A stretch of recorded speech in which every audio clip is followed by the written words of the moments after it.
cola adentro. E aí, pai? Boa chuvinha. É? Como Lisboa?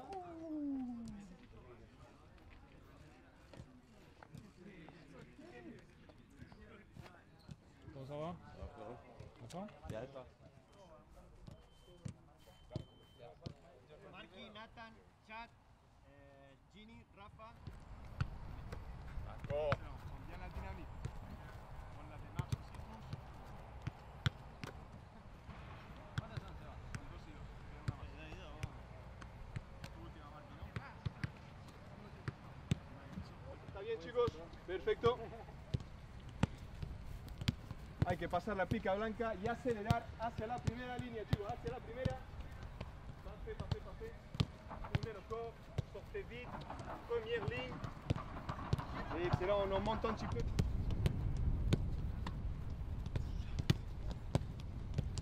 Buena chicos, buena chicos. Excelente, buena dinámica. Si hace falta un tercer balón, hacemos un tercer.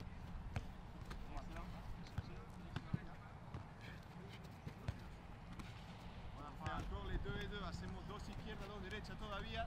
Jugamos en grupos de 3. Vous pouvez aller 2 ballons au même moment. Ça veut dire 6 personnes qui vont dans les 2 buts.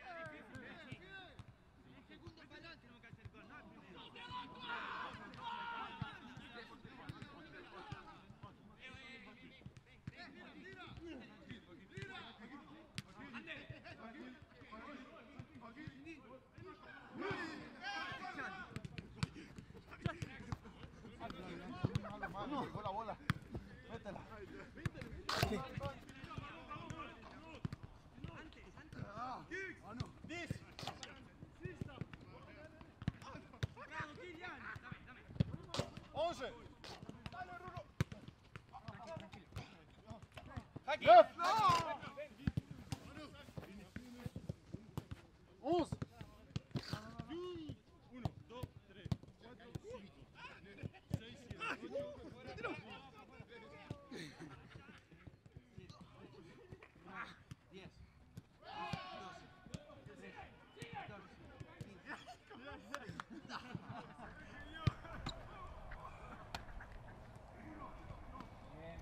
Tranquilo, sin miedo, Tufa.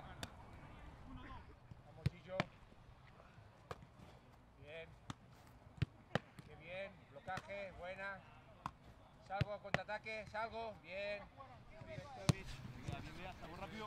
Buena, muy buena, muy buena.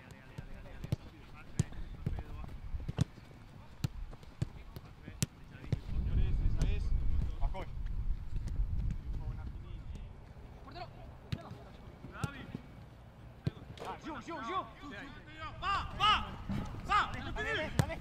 Vas-y, va, pasa ahí de balón, Manu. Solo, no vayas ahí, Pablo, está ahí.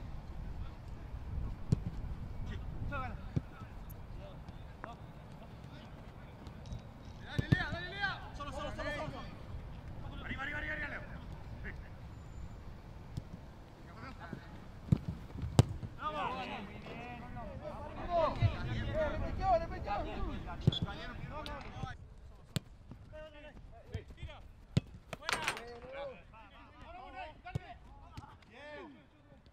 Sí, Marco, dale. Sigue.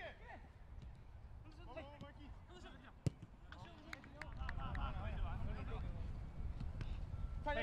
Hey.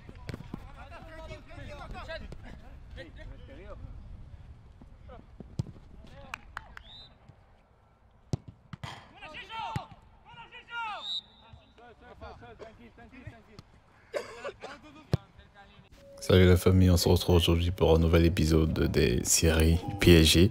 On peut voir Messi à l'entraînement avec ses coéquipiers, notamment Danilo, Di Maria, Neymar, Marquinhos, bref. Tous les joueurs sont complets pour cette nouvelle séance d'entraînement, depuis la reprise de la Ligue 1 il y a cela 2 semaines. On a aperçu beaucoup de joueurs depuis Paris Saint-Germain, notamment de nouvelles recrues comme Hakimi sur le terrain. Messi, on ne l'a pas encore aperçu, il est prévu pour, je pense, le 12 septembre, le 15 septembre.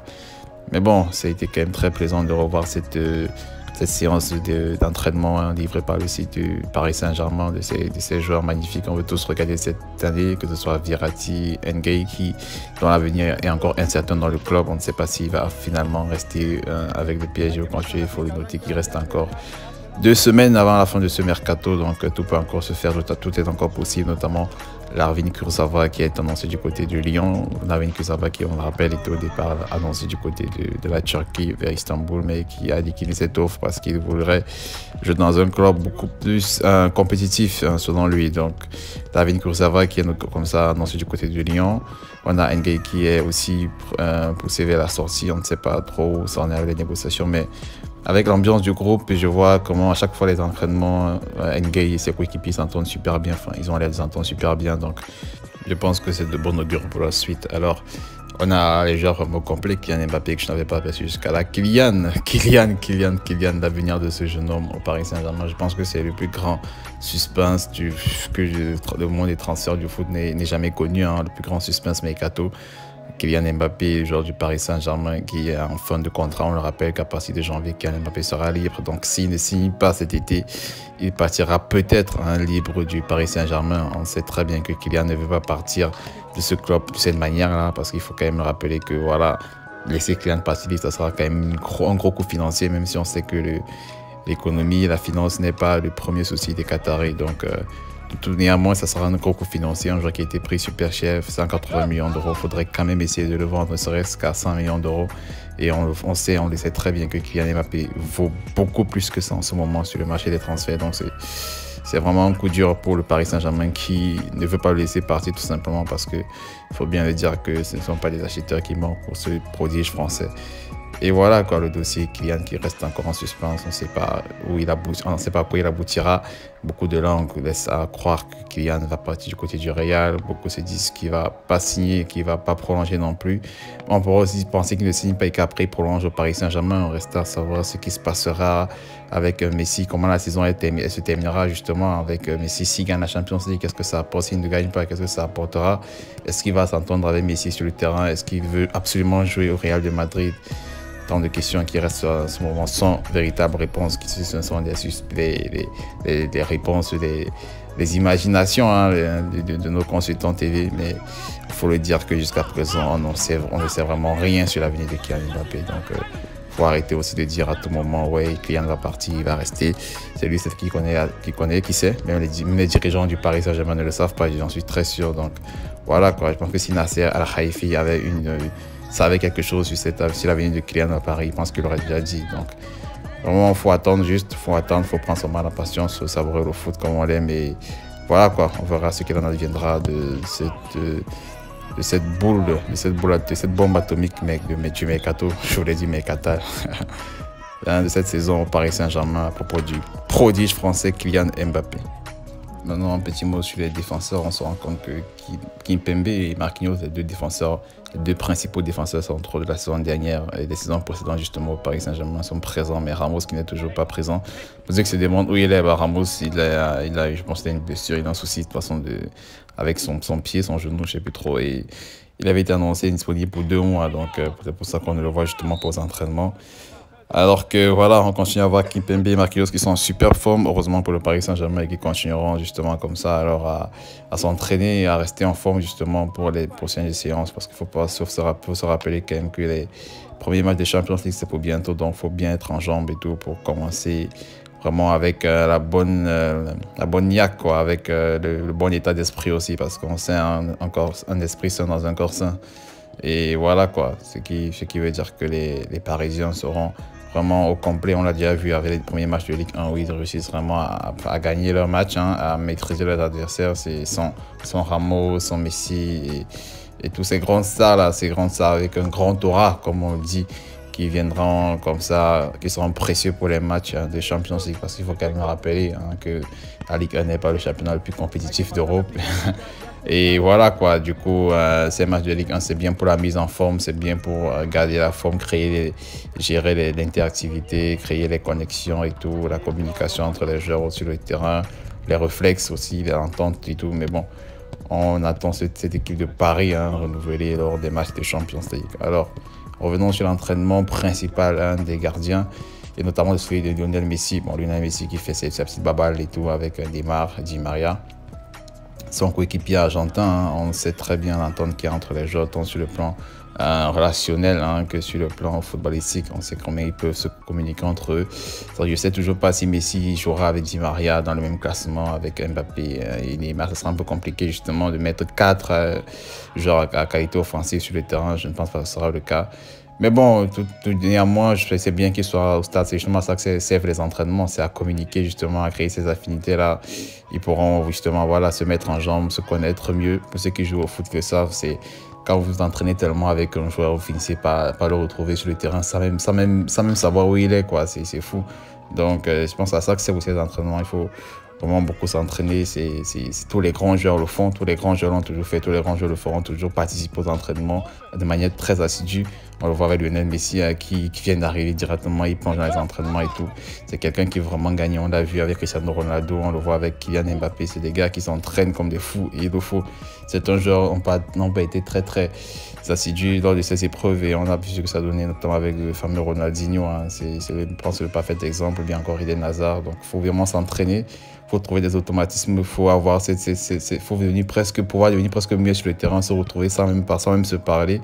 Et voilà quoi, c'est bien pour dynamiser l'équipe, dynamiser le groupe, parce qu'il faut se rappeler quand même que le football à la base c'est un sport collectif, donc les gens ont besoin vraiment de se parler, de s'entendre, de pouvoir communiquer entre eux. C'est bien pour l'état d'esprit du groupe, même si après ils ne jouent pas forcément ensemble. Au moins il y a déjà cette mayonnaise là, comme ça, quand je rappelle, qui a déjà pris au sein du groupe, et ça va plus vite, ça va plus facilement. Donc, comme on peut le voir, hein, Messi, Di Maria et Neymar qui font les petits entraînements, échauffements, les petites techniques, les petites touches de balle comme ça rapides. Et on peut dire que le dynamisme il est présent dans le groupe du Paris Saint-Germain. Et maintenant, on va s'intéresser aux gardiens de but, hein, notamment Keylor Navas et Gianluigi Donnarumma, le gardien de la sélection italienne. Alors, on sait très bien, hein, c'est bien sûr, il y a un troisième gardien, PSG, mais je pense qu'il a annoncé sur le départ parce que voilà.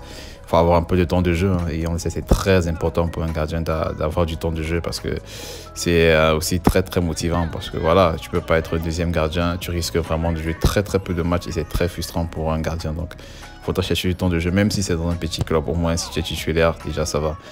Et voilà quoi, à propos des principaux gardiens, notamment Keylor et Donnarumma. Keylor Navas a commencé les matchs, et puis c'est normal, il n'a pas fait de compétition internationale, donc il était beaucoup plus apte, hein, beaucoup plus prêt, beaucoup plus préparé pour ces premières échéances de la Ligue 1. Mais maintenant, on reste à savoir qui sera vraiment le gardien principal de cette équipe. Parce que Donnarumma, on le voit, l'entraînement est revenu, il s'entraîne, hein, notamment avec Lionel Messi. Et voilà, quoi, il est déjà dans le bain. La saison a commencé, il faut bien qu'il joue ou qu'il ne joue pas, justement, on va voir. Il reste encore 2 semaines de mercato, peut-être qu'ils vont faire un prêt, hein, je ne sais pas trop, mais vraiment, ça va revoir vraiment cet épisode. Bon, il faudra suivre cette affaire de très près, hein, parce que voilà, Donnarumma et Navas, c'est vraiment 2 grands gardiens et on sait, ça n'a pas toujours été chose facile hein, de faire cohabiter 2 grands gardiens dans une équipe, puisque l'un aura forcément plus de temps de jeu que l'autre, c'est indéniable, c'est obligé, quoi. Donc, il faudrait savoir qui est prêt à se sacrifier. Donnarumma, personnellement, pour la beauté du foot, pour la beauté du jeu, moi, je ne préférerais pas. Je n'aimerais pas voir 2 grands gardiens dans un club où un sera au banc et l'autre va jouer. Parce que ces 2 grands gardiens, justement, il faudrait les voir à l'œuvre. Et moi qui suis un grand fan de gardiens, parce que je les ai suivis un peu longtemps, je les suis toujours, quoi. Mais vraiment, je pense que le jeu de gardien est vraiment un jeu qui est beau à voir, beau à regarder, surtout quand il y a des bonnes actions, des beaux arrêts. Et je pense que ce serait dommage que voilà, un entre Gianluigi Donnarumma et Keylor Navas reste sur le banc. Moi, je pense que j'aimerais qu'il joue, quoi. Donc, quitte à ce qu'il soit transféré dans un club pour la saison, pour voir le talent vraiment s'exprimer, pour pouvoir voilà, quoi, apprécier la qualité, le talent. Pour moi, ce serait mieux. Il faut rappeler qu'il reste encore 2 semaines de transfert, donc 2 semaines de mercato, donc c'est encore possible hein, de transférer un des 2. Mais bon, c'est vrai que je pense au fond de moi que les 2 vont rester à Paris. Maintenant, il reste à Pochettino de gérer son vestiaire, hein, de savoir comment gérer les égos des 2 gardiens.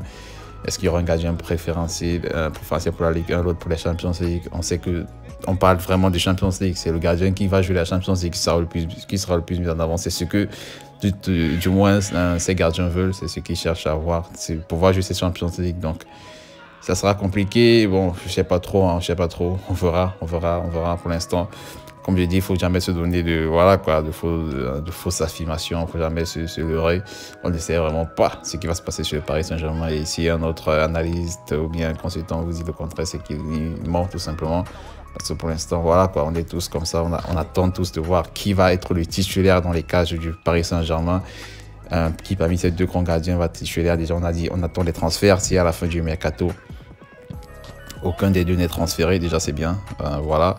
Et du coup, on va voir après. On va voir, c'est bien pour le club, pour le Paris Saint-Germain. Moi, je dis, c'est pas bien pour le foot parce que voilà, il faudrait que ce qui est sur un va jouer moins que l'autre si les deux restent. Donc, moi, ça ne me plairait pas parce que j'aimerais que vraiment, pour moi, c'est deux qui peuvent être titulaires dans des grands clubs d'Europe, quoi. Donc, c'est vraiment dommage qu'ils ne puissent pas justement jouer à plein temps pour qu'on puisse apprécier leur talent parce que c'est des gardiens extrêmement talentueux. C'est la crème de la crème pour moi en ce moment. Surtout ce jeune Donnarumma qui a été exceptionnel pour moi pendant l'Euro que j'ai suivi du début jusqu'à la fin. Et voilà quoi, donc déjà, comme j'ai dit, étape à étape, il reste 2 semaines de mercato. Si un est transféré, voilà, il n'y a plus de questions qui se posent. On sait que c'est celui qui restera forcément titulaire. Et voilà, si personne d'entre eux n'est transféré, voilà, faudra justement attendre, voir ce que Pochettino va faire. Et voilà quoi, apprécier ses choix. Et voilà, on pourra toujours commenter sur la chaîne. Et bon les amis, c'est un peu ça. Je pense qu'on a fait le tour de cet entraînement du Paris Saint-Germain. On revoit encore là Neymar, on peut un peu commenter. On revoit Neymar qui est revenu sur cette action tout à l'heure. Le petit Szymański aussi très bien, milieu de terrain qui a un pourcentage de passes réussi pas mal quand même. C'est très bien, très important pour le milieu de terrain dans ces précédentes confrontations du Paris Saint-Germain. Et voilà les amis, Di Maria avec son pied gauche magique, magnifique. Oh putain, qu'est-ce que c'est beau à voir. Comment on ne peut aimer le foot avec des joueurs comme Di Maria, comment on ne peut aimer le foot avec des joueurs comme Messi.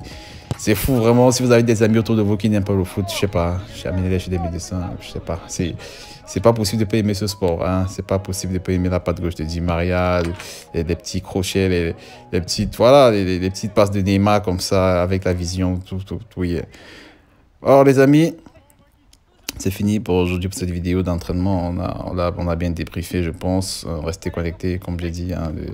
La chaîne est axée équipe de France, mais aussi PSG. PSG en seconde position, il faut le dire. Je ne suis pas un youtubeur PSG. À la base, c'est vraiment équipe de France foot.